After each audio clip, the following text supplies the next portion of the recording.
Hello students. Today we are going to continue our lesson number 2 of Political Science Constitutional Design. Students, earlier we have discussed about the making of the South African Constitution. Now let's move on to our own country. What were the major factors which contributed to the making of our constitution? Elections were held in 1937 to provincial legislatures and ministries all over British India. These were not fully democratic governments. The experience gained by Indians in the working of the legislative institutions proved helpful for the country in setting up its own institutions and working in them. Many of our leaders were inspired by the ideals of French Revolution, parliamentary democracy of Britain, and the Bill of Rights of the US.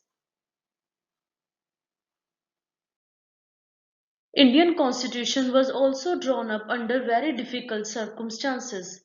The making of the constitution for a huge and diverse country like India was not an easy affair. Earlier people were subjects, they were under the British rule. At that time the people of India were emerging from the status of subjects to that of citizens. The country was born through a partition on the basis of religious differences. This was a traumatic experience for both the people of India and Pakistan. At least 10 lakh people were killed on both sides of the border in partition related violence. There was another problem also.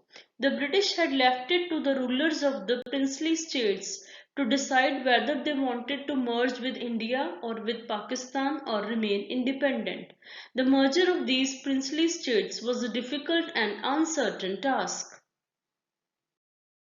Making of the Indian Constitution. The elections of the Constituent Assembly were held in July 1946.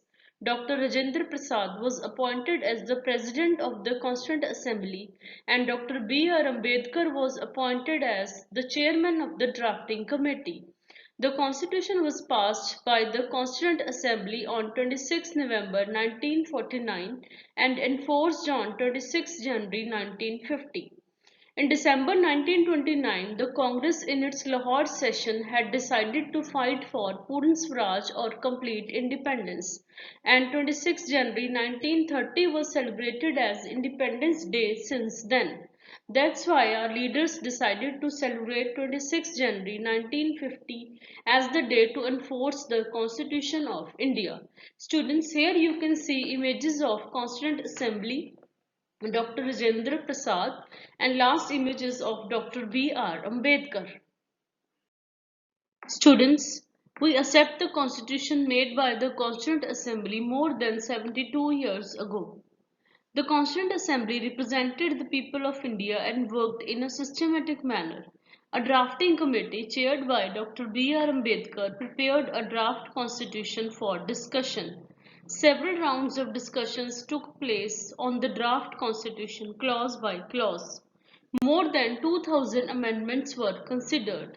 Amendment is a change made in the constitution. The Constituent Assembly was the representative body of the people of India.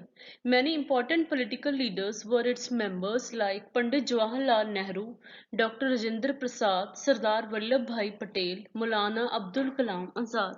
There were more than 30 members belonging to the scheduled castes. Minorities like the Anglo-Indian had Frank Anthony as their representative. The Parsi community was represented by H.P. Modi.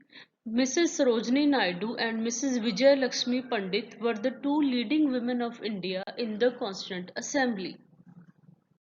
Students, the working of the Constituent Assembly has given sanctity or purity to the Constitution. The members worked for 114 days spread over 3 years. Every document presented and every word spoken in the Constituent Assembly have been recorded and preserved. These are called Constituent Assembly debates. Thank you.